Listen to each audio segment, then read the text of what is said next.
I knew there was a leadership anointing. I was caught early. By the time I was 16, I could read out a chapter without looking at Ephesians 1. I'll begin from big. Yes, I had that much affinity for the word. So I am that potential girl. Right. I'm the girl who is passionate about potential. Right. Like, how can we unlock the next level of what you carry? How can we release a fresh dimension of who you could become? My assignment puts a weight on my public persona that requires urgency, a message that is urgent, because if it's not preached without urgency, then people can't act with agency. But it's powered by a high supply life. The continent of Africa has the fastest growing population of young people. But what does it take to unlock visionary leadership and drive real change across a continent that needs it so much? Today's guest, a transformational coach, policy advisor, and founder, has empowered thousands of women and men and catalyzed leadership change across Africa and beyond. She leads with purpose, impact, vision, and courage. This is the story of Debola Deji-Kurunmi. And this is Women Leaders Unscripted.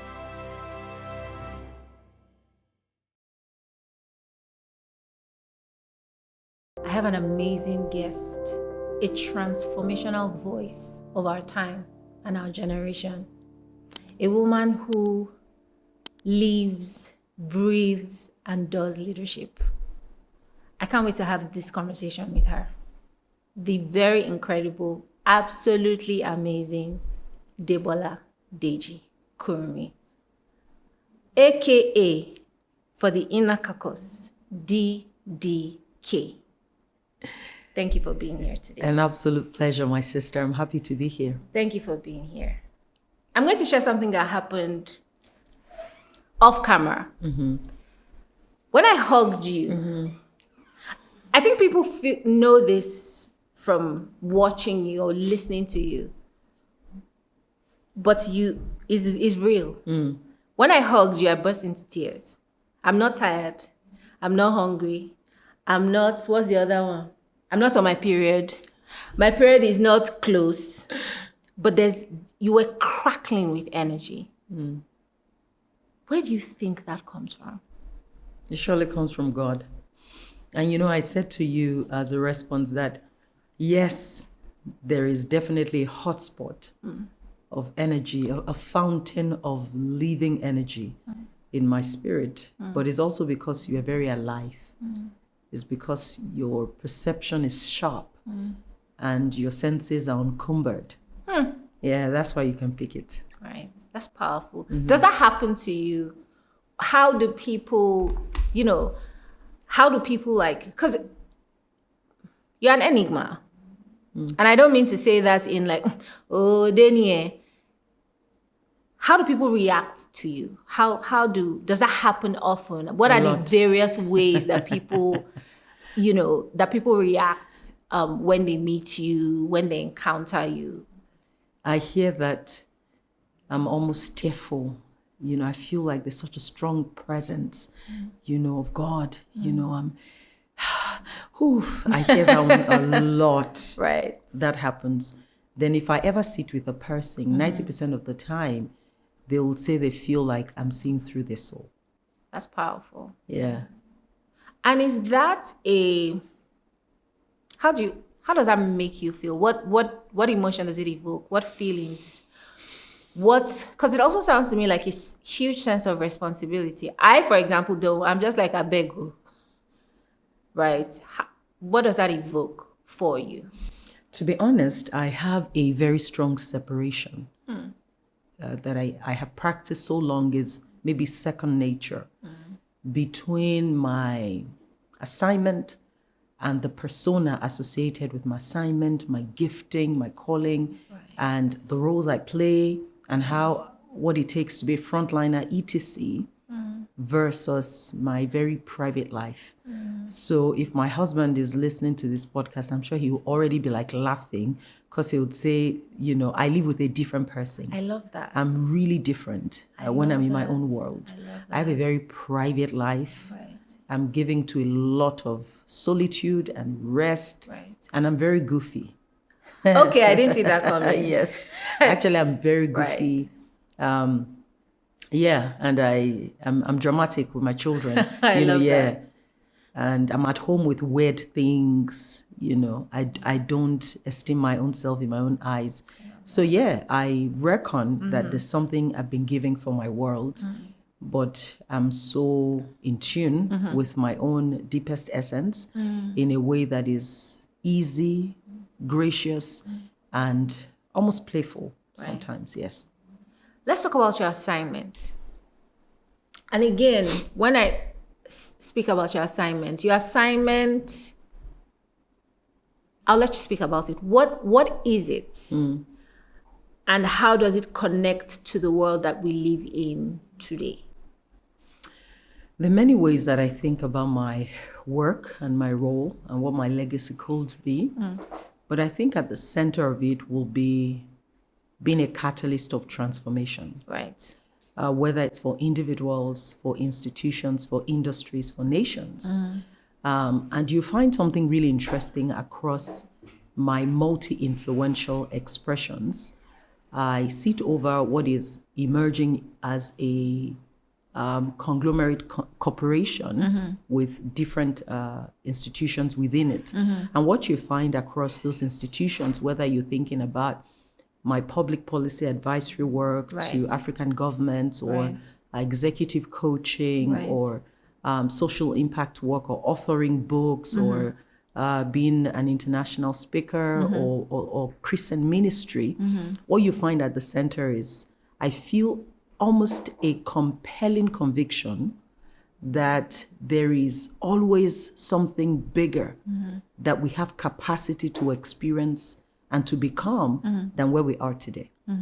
So I am that potential girl. Right. I'm the girl who is passionate about potential. Right. Like, how can we unlock the next level of what you carry? How can we release a fresh dimension of who you could become?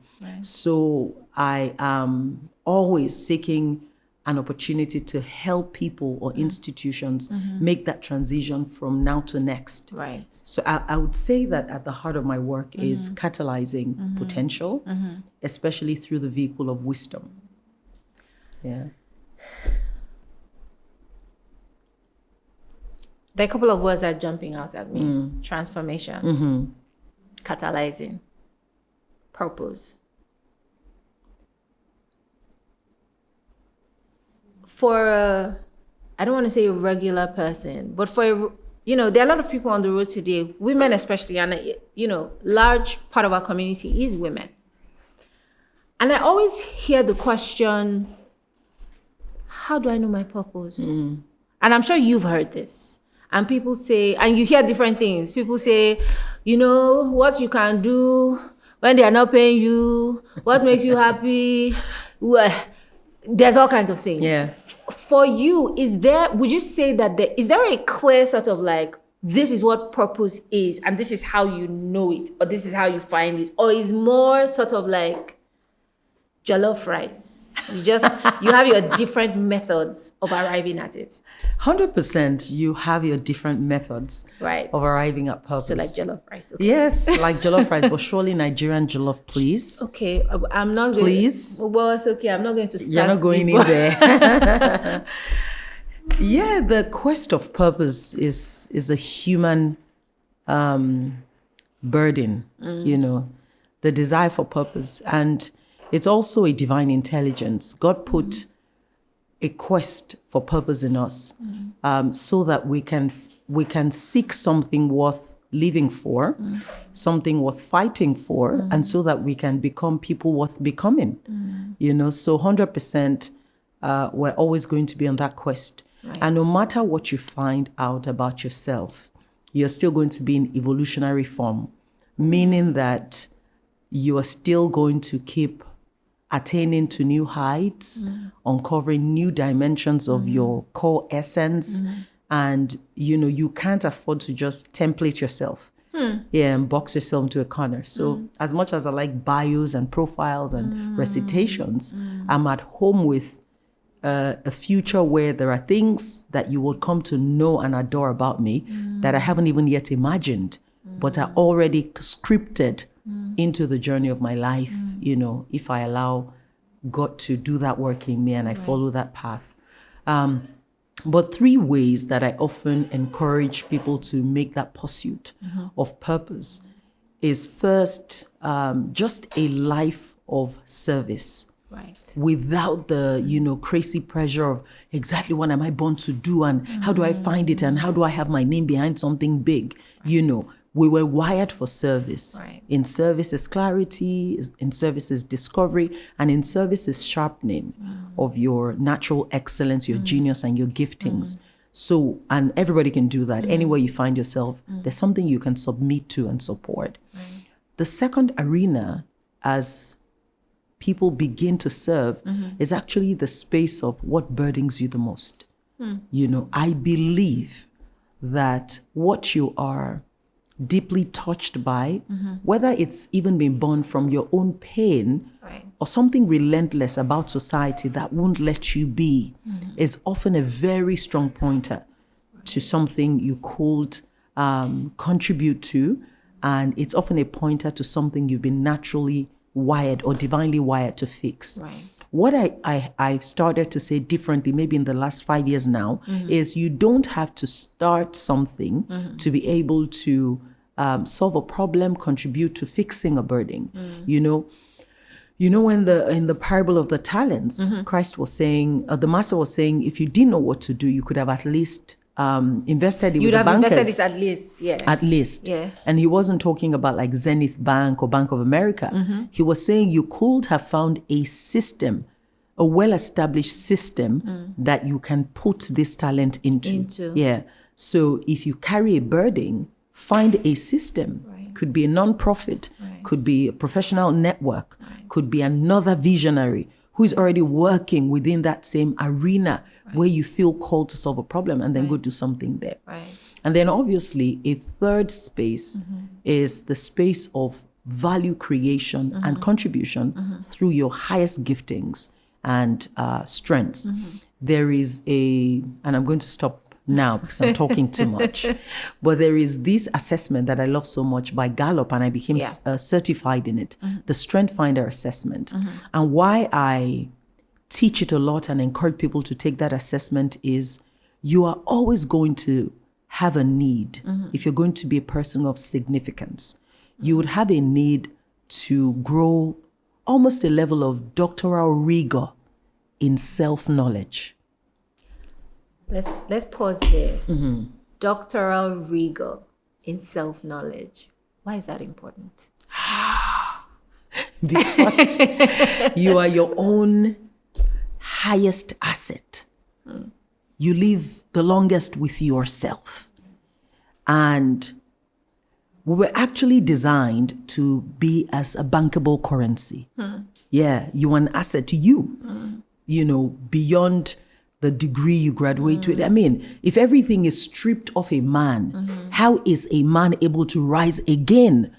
Because there's something on his inside, at the core of his being, that has capacity to create new possibilities and prosperity and purpose. Right. So it's almost like gaining a PhD in who you are. In who you are. Yeah.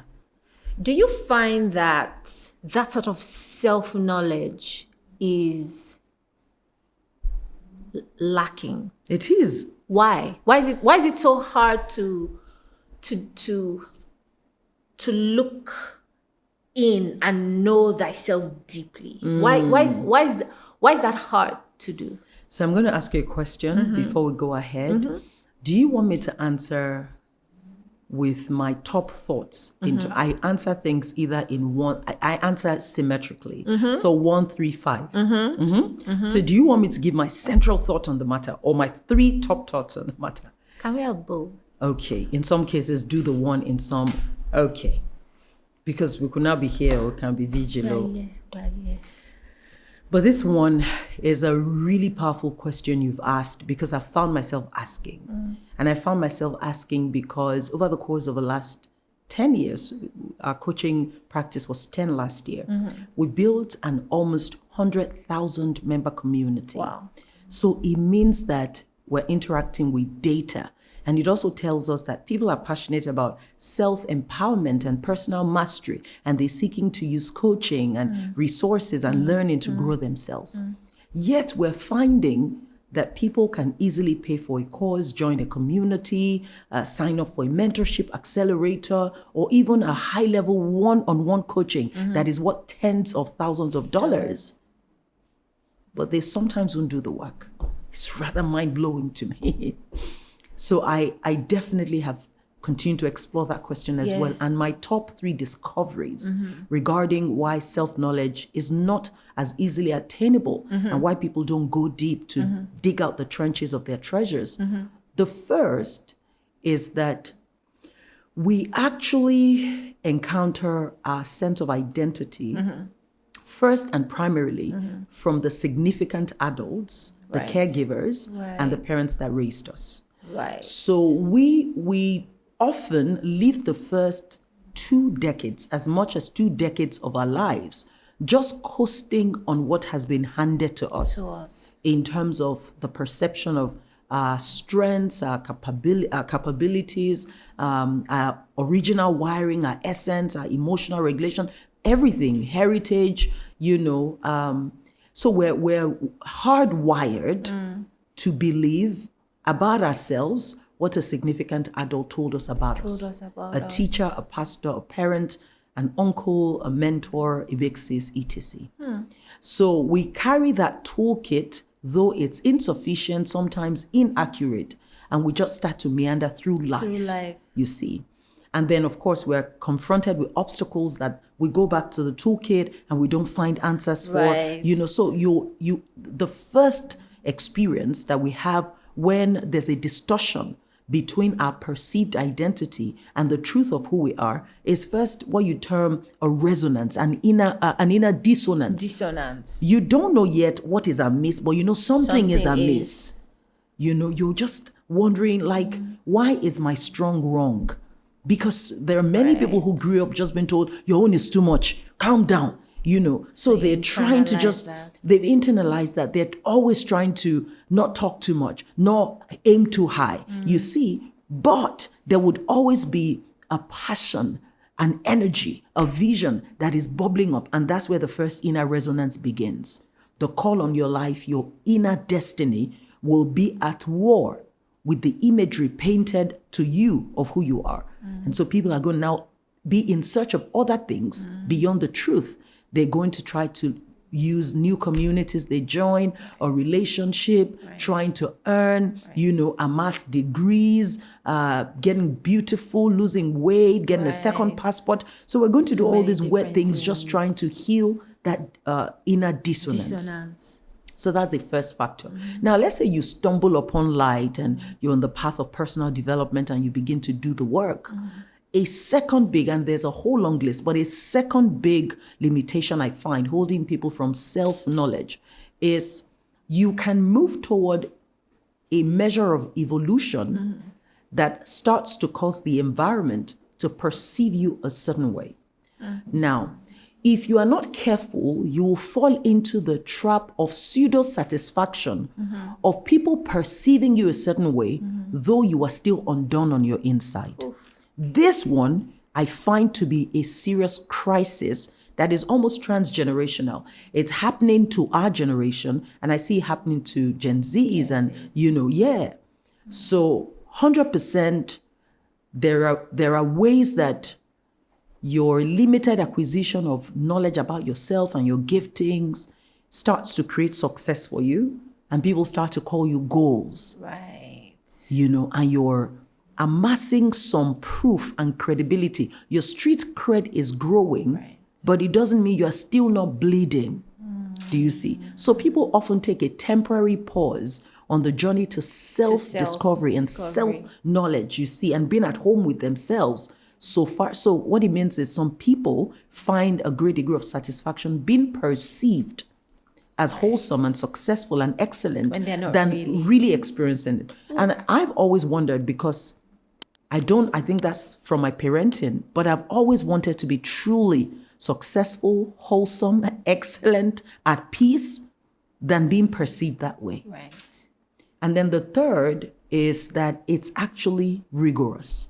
Yes. The pursuit of self-knowledge is rigorous. Yes. It's messy. It's not a straight line. Yes. It's uncomfortable. Yes. You feel sometimes like you've conquered some territories, and then you're dropped into a new environment, and all the insecurities and Starting all everything over is again. coming again. You're like, why? What's happening? Yes. You know, you were a big girl Yes. in a university in Nigeria, and then you get into Harvard for a PhD. And you're just like, I drowning. doubt myself. I Yes. don't know who I am. Yes. Yeah.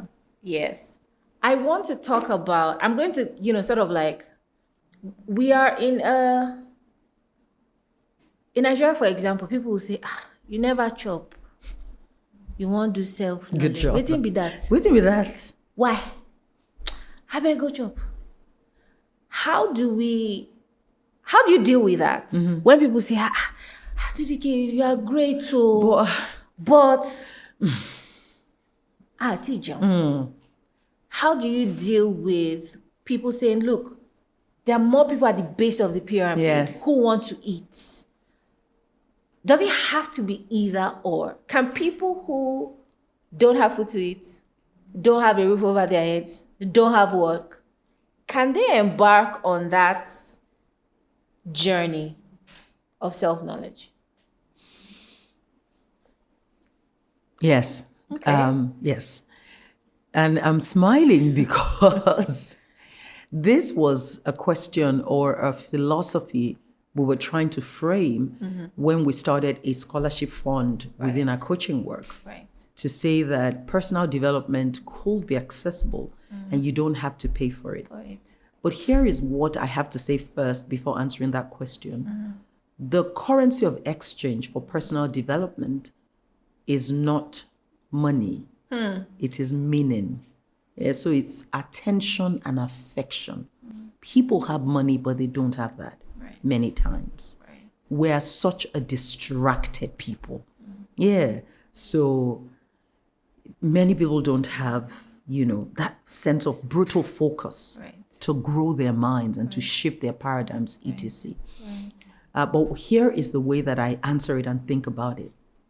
I believe that the journey to self and the pursuit of the knowledge that unlocks your potential and gives you a richer sense of heritage, teaches you about your strengths and how even your trauma and your challenges can now be reshaped into new opportunities for your future. All of that whole journey doesn't have to happen only within the context of what you pay with money for. Right.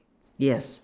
So it's actually a type of knowledge to reckon how to make everything become a schooling system for you, because life itself is a school, you see. So I think that what we have more than financial poverty is perception poverty.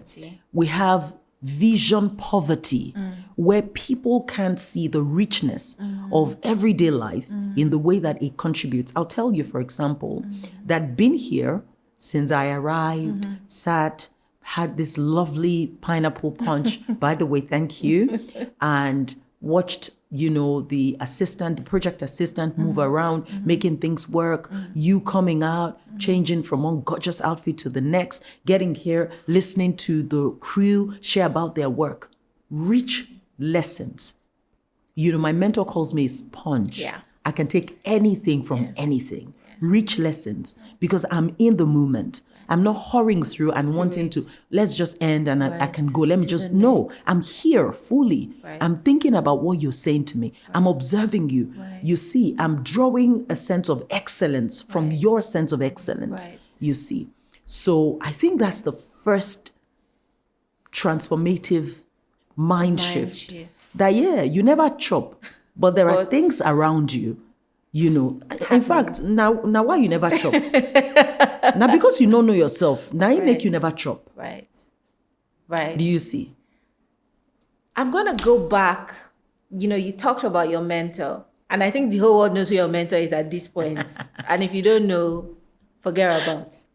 But I want to talk about the thing you said about parents, you know, aunties, uncles, guardians, shaping sort of like, you are moving to the first 20 something, 30 something, even 40 something. I'm telling you for some. Based on what you heard, what was spoken into you. And I'm a bit terrified because if you stop and think about what that means, and just looking at the room, I'm like, what was spoken into you? Yeah. What are you carrying? My God. And there's the good and there's also the bad, right? How do you start to so I'm going to ask 2 questions. How do you start to unpack that? How do you, and I guess it's connected to self-knowledge, but how do you unpack that in a way that you're like, this is going to take me from step. I'll give a very brutal example. Growing up, my mom used to tell me a lot, Oti dinuju, you're too sensitive. And so how I showed up, and sometimes still show up, is that you will never, you know, someone talked to me once and said, you know, you don't fall apart. Why? I said, oh, I do. But it's not for public consumption. I will never fall apart in front of you. And the person was like, oh. Okay. I said, Yeah. because in my head, the language was, you're too much. You're too sensitive. So what I've learned to do in the world is my walls. Yeah. I may laugh, I may sing, I may dance, but I will never fall apart. And even with all of the years of, you know, you have the tools, you have the counseling, you have the coaching. Yeah. It's sometimes there. You see the background sometimes. Yes. So how do you unpack that? But then there are people who are working and don't even know, oh, here's why I'm doing that. Here's how this is showing up. So how do you unpack those things in a way that moves you? I'm going to use from darkness into light. Wow. Look, even your examples, even your questions are themselves the nuggets. Like, it's really good. Yeah. It's really good. So we are on a lifetime journey from who we are to who we are. Yeah. So that's it. We need t-shirts. We're on a lifetime journey from who we are to who we are. Yeah. I like that you don't say who we will be. No, who we are. Because we already are. Yes. Okay. So that transition from default to design is a journey, and it's actually a journey of a lifetime. I said something recently in a coaching conversation to my community, and I surprisingly had many people then coming back and saying, what? Did you get what? Please, would you break that down a bit more? Like, what do you even mean? And I said, at the end of the day, there's no person that you meet that is in a state of absolute wholeness. None. We are all on a healing journey. Some are just more healed than others, you know? So, look, I'm in keen awareness of my own frailties. I'm in very keen awareness of my own struggles. I am aware that though my parents did this very phenomenal work of saying that I was enough, I still got into a brutal world that sought to stereotype me as too much. Just 2 or 3 days ago, I was in a lunch date with 2 acquaintances, I would say sisters, because they really said they loved me and they've been trying to hang out with me. And I was just working through my calendar. Okay, let's do Sunday. So we sit together and we're having this great conversation. And so one of them says, you're rather chilled in person. I said, and the other says, Yeah, because I perceive you as a very dramatic person. And there was a way that the words rested and felt off. Yeah. And I instantly said to myself, these are not my friends. Right. You know? And that can feel harsh, but it's because I carry a soul that is so sensitive, so precious, and my world happens from inside out. I create from there. I nurture from there. I hear the rhythms of the spirit from there. So I live as though I have something worth protecting, worth guarding. So I instantly just thought to myself, I thought they were potential friends, but they're going to be sisters and not friends. You know, they too, like, I love you, you're my sister, but I'm not giving you access that close. You know, you're coming with all this imagery. My assignment puts a weight on my public persona that requires urgency, a message that is urgent, because if it's not preached without urgency, then people can't act with agency. You see. But you go back to your world and you're easy to love, easy to be with. But you're not ready to know Debola. You're fascinated with DDK. Oh. You see. So let's have a great meal and let's go back to our world. You know, you are dramatic. Of everything you could frame a person with, why that? Yes. So I said all that to say it's a lifetime journey, and we have to be willing to give ourselves grace, but we have to insist on healing as a lifestyle and not an event. Let me hear that again. Oh yeah. So healing as a lifestyle. So it's not a one-off thing. Yes. It's not a one and done. Yes. We can't unpack the codes of our souls in a day. We also can't wash off the deeply ingrained labels that don't sit well with who we are, but continue to beep like a sensor at the back of our consciousness that hold us back from being fully ourselves. We can't easily remove ourselves from what sponsors our suspicion. These things are there, you know. And we may not even be able to quickly heal the anger that we hold at some stakeholders and the role that they played. So what do you then do with that? So that's why we're now talking about healing as a lifestyle. You then have to acknowledge that if you have been deeply altered from original design, which is all of us, in fact, the goal of our generation and our parenting is to keep our children as close as possible to original design. That's what we're now trying to do. That's why we're watching for what a caregiver says and what a teacher says. And, you know, we're saying, nope, this is you.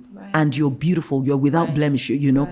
And that's not positive parenting that is hyper sugary. No. But so since we have a reckoning that we've been altered, that no one is operating in absolute wholeness, you then have to determine that you're going to set up a system of healing as an ongoing part of your life. And some of the arenas you play to would be, number one, you have to steal your steel. You have to STEAL your STILL. Because healing cannot happen within an unsustained pace of demanding work. Abby? You know, up until recently, I used to work in Silicon Valley. And you made Silicon Valley money. I did. But there was a trade-off. Yes. You know this thing that she said? Yes. I have a sister who is here as well. So Silicon Valley makes you run fast. Yes. You are... You know, I have a lot of appreciation because I'm like, oh, I can do things. And my pace is, yeah. But what happens is that, at least for me, and I don't want to sound dramatic, say, I beg you, don't chop money, what say do you? What happens, or at least what happened to me, was then I started to look and say, but something is off. Yes. Something is off. So it almost feels like in the quest to run fast, and you're running breakneck speed, My God. large chunks of your soul Yes. are falling off. Telling you. So think about like glaciers, Oh my God. the ice pack, and you're running fast. But it almost feels as if the things that are that ground, that anchor, that steady, that still are Giving way. giving way. And so you're running. And so for some of us, we're running, we're lighter and we're faster, but we're like, God. and then we stop and we turn back and we're like, wait. Where am I? So when you spoke about stealing, I'm just like, you have a community of high-performing women, many of who I know. How do you coach them into, and most of them operate in like global arenas. Yes. What is the thing to do if I say, you know what, I still want to do that, Because you can. but I still want to preserve. Someone is watching now and he's saying, so are you saying I can't I have to slow down. I can't, so Yeah. what will you tell that woman? 3 things. The first is you have to have, and I'll bring it home because I'm always guilty of all these words I've created that work for me. You have to have an image of transcendence. Okay. What that means is you think about the next 5 years. In fact, as short as 3, but at the longest, you should keep it at 10. And if possible, and that's a blessing for those who find it, but if not, I would explain what you can do. If possible, find a person who has attained what looks like the height that you can see over the course of a decade. If you are the finest in your space and you are in the 1% best of your industry or executing that vision, find a person who has attained a similitude of that height, but hasn't traded the things that you don't want to trade. If you find them, you have a blessing.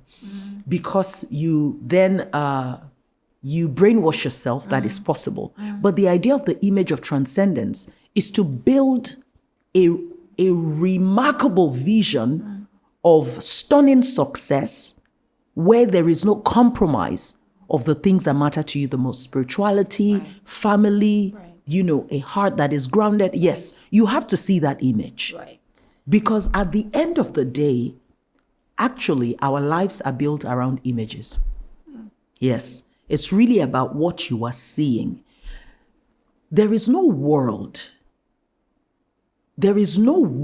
where I envision heights of significance and influence and legacy for myself where I'm not beside my husband and where I'm not surrounded by my children. I can't define an opportunity if it excludes my ability to be with family. It's not a trade-off that I can envision. You see, I'm traveling across continents, sometimes multiple continents in short weeks. And I'm telling you many times, they have 5-star, grandiose royal treatments that I could just sit into and lounge. But I'll say, I'll be in on Friday. I'll speak Friday evening, Saturday morning, Saturday evening. I'm out Monday. Oh, we booked for you to be at so royal. It's a something hotel in Paris. And it's for an entire week. I will be out on Monday. I will be out on Monday because I told my children that I'll sleep at home on Monday night. Or I told them Tuesday evening, I will dance with you. Don't worry. Mommy, you're out again. I'll be back. Right. Do you see? Right. So there's that image of transcendence. Right. What the world is trying to sell is always a lopsided image of success. One that says, the most successful women are not married. A woman can and cannot, etc. Right. Yes. So that's definitely a first critical thing. A second is if you want to live a high performing life, then you make your high recovery seasons very sacrosanct. Yeah. Tell me about that. So if you're this high paced, and you're in Silicon Valley, or you're in consulting, or you're on the entrepreneurial path, and you've founded a startup and you've got Series A investment. Go do that, girl. We want you to do that. We need you doing that. You see. But the moment you choose that pace as the design for your purpose, because that's a question to answer. Is this pace the design for my purpose? Does it have to be done this way? So if you determine that it can be done and you choose it, then with that same sense of drive and focus and intensity is how you also police out a high recovery season that is sacrosanct, untouchable. It's almost like a well-established policy. And I know women who are living like this, where when I mean I'm on vacation, I actually mean I can't be reached. Don't make an attempt, because that laptop where my emails drop is at home. The phone is at home, but we don't do that. And it's actually women who have the poorest boundaries. We often don't do that. You're still always at work, even when you say you're off. So I have a high demand life, but it's powered by a high supply life. So there's pace, there's performance, there's pristine productivity, there's precision, there's work to be done. There are people who work with me for 6 months. They love the energy, love the money, love the experience, but they just come and they have a heart-to-heart like, Ma, I can't. It's been great knowing you. And I'm like, that's fine. That's fine. You become my prodigy and my aburo, and that's good. But I also have a high supply system that nurtures me. So you just have to become rigid with your high recovery life. And then the third is, if your context is set within careers, behave like an entrepreneur in terms of surrounding yourself with a supporting human capital structure that may not be funded by your corporate career or your employer, but that you power by yourself. There's absolutely no reason for you not to have that extra executive assistant and that extra media assistant or someone who handles your research. Yes, there's no reason for, and you are able to pay for it. Many times we don't do it just because we don't see it. You see, so those definitely can be done. Something that I'm curious to know, what is your origin story? What's an origin story? So, how did this journey, this work? Everybody sees DDK. DDK is on stage. DDK is talking to us. Where did it? By the way, I like how you do this thing. Where did it begin? And why? I want to know. I'm interested. Did you, as a young girl, you say you are goofy and you can be playful, or were you those people that will be like, you didn't know that she was the second, You know that people, you'll be like, I met someone and they say, she's that person. I say, that's how she was in secondary. She was very temperamental. You don't know. So was this always part of the mold, or was your own like, Moses, remove your sandals. You're on holy ground. What was it for you? How did this journey start? You're asking actually many questions. Yes. So. And I love it. Yappa. I love it so much. The first is around my wiring. I whatever you know of me now is an acquired personality, is a developed personality. My social, the little social skills I have, it's acquired. So I have an interesting thing going on with my daughters. I have 2 daughters. And one is who I am by original, or like meaning me is too much. My mom says, I feel like I'm reliving my motherhood. She's completely me, unhindered, unfiltered, unscripted. And then I have another daughter whose natural wiring is my acquired social behavior. So you meet her and you could say, I see where you have that from. She's that girl. But I've got a daughter who doesn't want to talk to anybody, who when we're going to church, as she's getting close to church, she's already like, changing her face, and you're like, what's that shit? It's my church face. Like, I don't want to talk to anyone. I just, don't greet me. Don't. That's my spirit just animal. leave I me. love it. Yes. You know? So I grew up melancholy, quiet, reserved, very meditative, you know, and my mind traveled so far. I'll open the window and I'll be looking into other people's, you know, looking at buildings, and I'll be imagining those who live there. Are they happy? You know, and sometimes I'll be so overtaken by my emotions.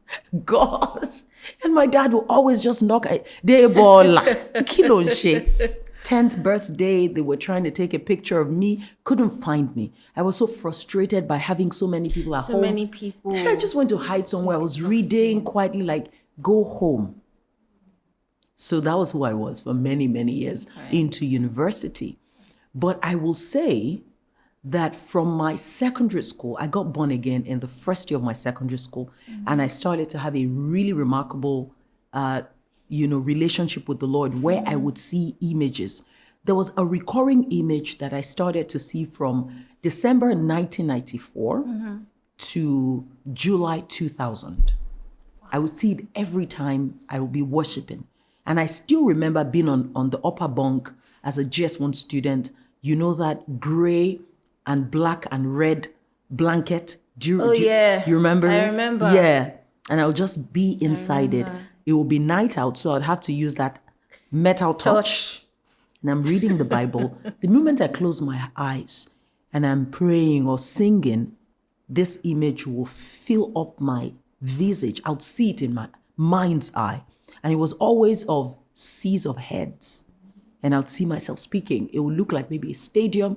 And then I'll come down and I'll be walking through the hall with such an unhuman pace, moving really quickly, and people are falling and I'm touching them. I started seeing that from December of 1994. So I had a sense, by the time I was in SS1, SS2, I started a group in GS2 with 7 or 8 other girls, and we would preach. And so I knew there was a leadership anointing. Right. I knew that I loved to talk. The one thing I was always doing in my imaginary world before a mirror or standing on the table or when I'm alone is talking to an imaginary sea of heads. Wow. So yes, that's what I'm saying. Cuts me because gisting is in my blood. No, but this is great because you said something at the start. What you do not, and I'm paraphrasing, what you do not have a mental picture. Yes, you must continue. Like that is, and in my head, I'm just like, okay, all the things I've wanted, have I been doing it? Hey, Francesca. But it's so, it makes sense because that's what you already do. Yes. I mean, I was similar to you. I didn't like, so when I tell people, I'm like, oh, I'm not friendly, they'll be like, really? Is that true? Yeah. I truly am not because I'm just like this. You. I can put this on and take it off. Exactly. But my natural habitat is away from people, away from the phone, away from devices, away. Yes. So I get that. Now I want to, as we sort of like round up, leadership, that is central to the work you're doing. And people have all kinds of like ideas and misconceptions, particularly about women in leadership. Siam, look at her now. That's it now. Just so emotional. See how she's ordering me about. I had a job, and when the first day I joined, everybody came and told me, she makes men cry. My heart was beating. See, the other day, one grown man, he's a father's mate, he was wailing. I said, hey, tell me. And this where I am. And I remember reaching out to my mentor and I said, look, this is what she said. Whose report will you believe?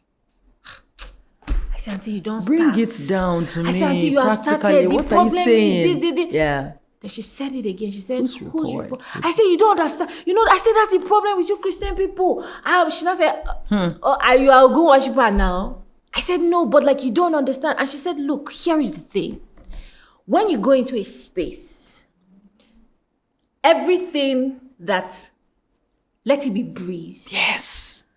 I said, so somebody that is making grown men cry is Breeze. Do you mean it's Breeze? And she said yes. Yes. I said, that will be hard. She said, you must do it. She said, because if you don't, you're already doomed. I'm telling you. I said, okay. So I can't even say it was more than perfect. I never cried. Then people be like, maybe people are similar. I said, but I've not made a grown man cry, so I don't know. But my point is, there are all of these misconceptions and ideas of how women must be or should be or can't be in leadership. And I'm specific to women because this is Women Leaders Unscripted. Yes. What are your thoughts on that? And how should women show up as leaders more purposefully and intentionally? I love this one. And if it's where we round up, I'm at home with it. By the way, this has been a great conversation. Thank you were born to have good conversations. Oh my God, I'm going to cry. I'm telling you, you're good at this. Gosh, it's good. It's really good stuff. Thank you. I believe that you already started to answer the question from some of the things you were saying. I think that because this is a terrain that is already yielded to many misconceptions, misperceptions, stereotypes, social scripts, and labels, it means that it's a space that a woman cannot navigate simply accidentally. What I find with many women is that they wait for the baton of positional leadership. To begin to then say, okay, I'm now the head of so and so and so, No.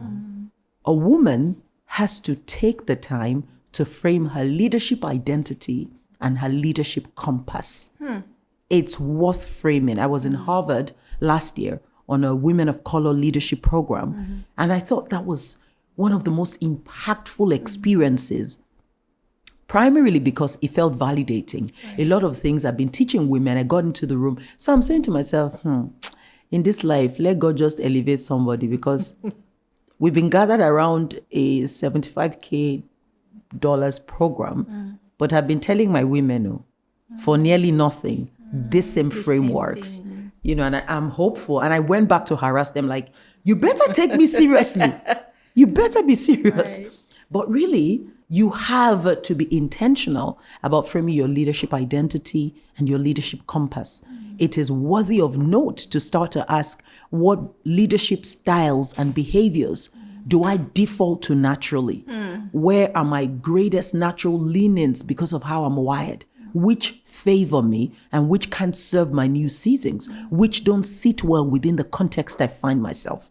So there's a whole skilling up that sits in that arena. And it makes you armed.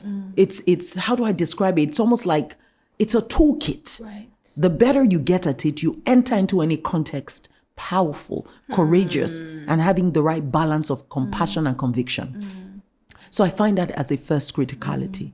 The second is that women need women models. I can tell you this.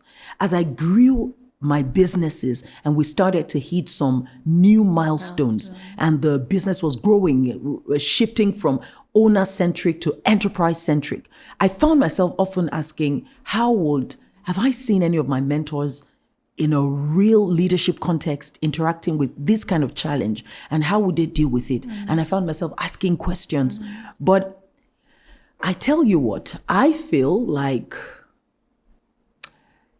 a key part of what my future requirements look like as a leading woman is to create more room in my life, to closely follow after forerunners who have gone ahead of me. Not in virtual engagement, which is what a lot of our work and world has become, in more opportunities to see them live out their leadership. I think it's critical. Because I found myself asking some questions that I don't just want my mentor to say, do it this way, or this is what I think. I want to see how they've navigated those spaces. So women need women models, you see. So if you're in a corporate career, it is important for you to seek out a sponsor. In fact, we have research confirming that your career accelerates from as much as 2 to 5x in the presence of a sponsor. And that if you are within an organization that doesn't have the potential of a sponsor who can negotiate an advantage for you behind closed doors, you may think you're rising vertically, but you're going to come to a lead because there are rooms you can enter by expertise. Yes. You see. So we need more female leaders, whether you're listening to their stories or reading biographies or watching documentaries or, being a part of a leadership community intentionally. But we need that. You have to be assured that what you're dealing with has happened and there's a way to tackle it. Yeah. The third for me would be finding this very interesting balance. And there's something that Kim Scott calls it. She calls it radical candor. Yes. And I think every female leader ought to read that book, Radical Candor. It's finding this space between compassion and conviction, finding this space between being human-centered and being people-oriented and reckoning that you have the gift of emotions, intuition, and care, and your emotional intelligence is an advantage, but not leaning into it so much that you become hyper-sugary. I think women struggle with that. Yes. It's either you're leaning toward almost becoming bitchy, extremes, or you are now everybody's mommy. Yeah. I didn't come to the workplace to be your mom. Yeah. You left you know what your DNA tells you about who your mom is. You know where your mom is. And and I tell you what, our institutional culture has a pillar that says we're not a family. Every time we're getting people onboarded and I'm taking that session, you can see how stressed they are by it. Right. Then I have to teach it. We're not a family, but a high-performing corporate team with a culture of warmth. We're not a family. Do you know what happens in families? There's an elder brother who is useless, but is still accorded honor and kept in the family tree because there's nowhere we can throw him. He sells the family property, but he's still on quacking. No, we're not doing that here. You own your space here because you're a value adder. Yeah. And we don't accrue benefits to you because you work 10 years. If you've worked 10 years and you're here, it's because you're still adding value.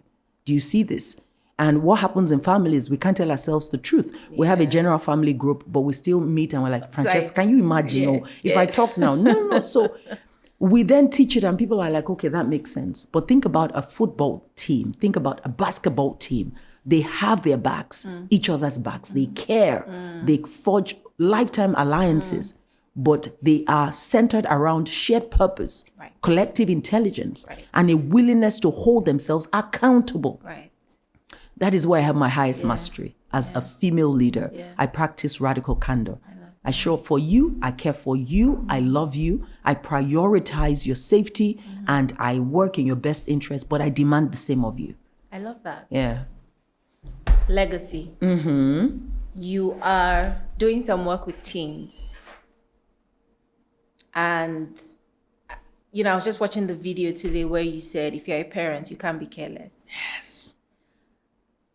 And it stuck with me because I was chatting to a relative like 3 weeks ago, and he said, oh, someone is pregnant for him. And I said, oh,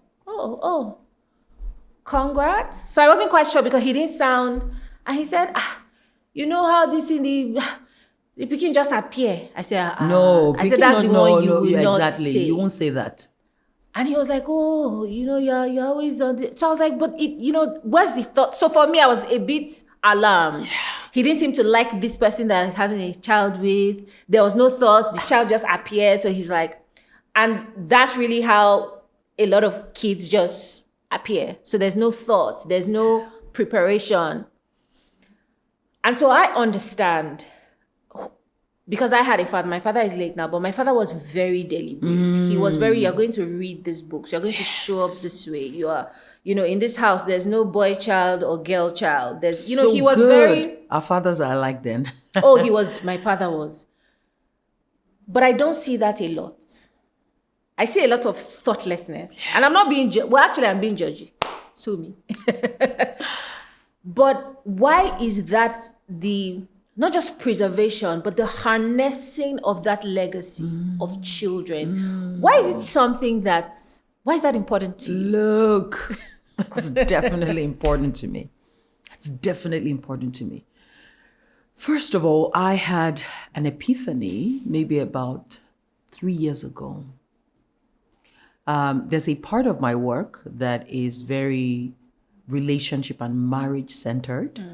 I have said it for years. I don't like talking to people about relationship. They still do what they do. But over the last 10 years, that's exactly what I've done. I've held conferences. I teach every month in my church. I have books on relationships, all of that. It's something I do grudgingly, but it's a part of my assignment. Right. And I sat with a man and his wife. Excellent man, wise, kind, devoted to his craft, committed to his marriage, wants to be faithful, has been faithful. But his wife is right there and she says, he doesn't lead me. She says, I don't feel safe. I don't feel covered. And she actually said, Didi, I know the kind of things I'm complaining about sound to most people like I'm spoiled. Like he's not beating you. He doesn't beat you. He's not cheating. He gives you money. He's begging you and being like, I want to do better. What? And she said, but I feel like you will get it because it's the burden of a visionary woman. I don't feel protected from his family. He doesn't understand boundaries. He's afraid of having difficult conversations. He's emotionally immature. He's a good man, but I want more. He's never shared a vision for family life. And she rolled these things out. And she said, I've gotten to the point where I feel like hiding my successes because I'm not even sure he can handle it. And I feel like he's made unwise financial decisions, So I'm keenly listening for what both of them are saying. I'm trying to really see what the heart of the issue is because sitting before me is a good man, a responsible man, a faithful man.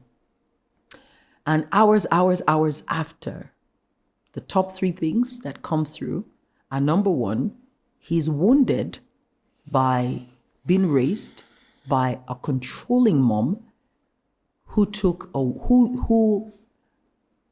literally immersed his life in such criticism that at the center of his wiring is a lot of self-doubt that has taken him to a point of being immobile in decision making. Just crippled. He's crippled, that's the word. So he's deeply wounded by that. Secondly, his peacefulness and his calm are just an exterior. There's a raging turmoil within. And so he is unsatisfied about so many things, but witnessed his dad, torn apart for anything he gave feedback about, that he is terrified to ask for what he really wants in his marriage. Oof. And then number 3, he saw his mom do everything and be the man in the marriage, that he's unconsciously bought into that unhealthy model of leaving it to his wife to do it. So I sat there and I said, how am I before a 46-year-old man who has every good intention to do right by his wife? Broad chest, clean skin, beards on fleek, excelling in his career with a beautiful family. But he's so deeply, deeply damaged by the impact of a mother. Do you see this? That he is now likely, without intervention, going to create a generational template of what continues. Yeah. It hit me that day. And it didn't hit me first for the world. It hit me for me. Right. I have a son. Right. And I said to myself, one of the greatest gifts that I'm going to give the next generation is the caliber of children that I raise. Gosh, there was something there. Right. And from that point on, it felt like an alarm was unlocked in my heart that parenting is an acquirable competence. People can cultivate new competencies here, and how can I support that? And then the second, and that's what I'll stop on, that opened that journey up for me is I was caught early. I got born again at 10. I got called to ministry at 19. And it broke something for me that is the hesitation of many people in our own generation. They underestimate what a young person can assimilate and encounter. Yeah. You're thinking you're 11-year-old, you're a child. No. I remember, I'm telling you that I would see myself for years when I closed my eyes from when I was 10 years old. By the time I was 16, I could say to you most of the epistles, word for, I could tell you, I could read out a chapter without looking at Ephesians 1. I'll begin from, yes, by the time I was 16, I had that much affinity for the word. So that broke something for me. And I'm going ahead to disciple, mentor, and coach with the understanding that your 9-year-old is our generation's 13-year-old. Your 16-year-old is our generation's 21-year-old.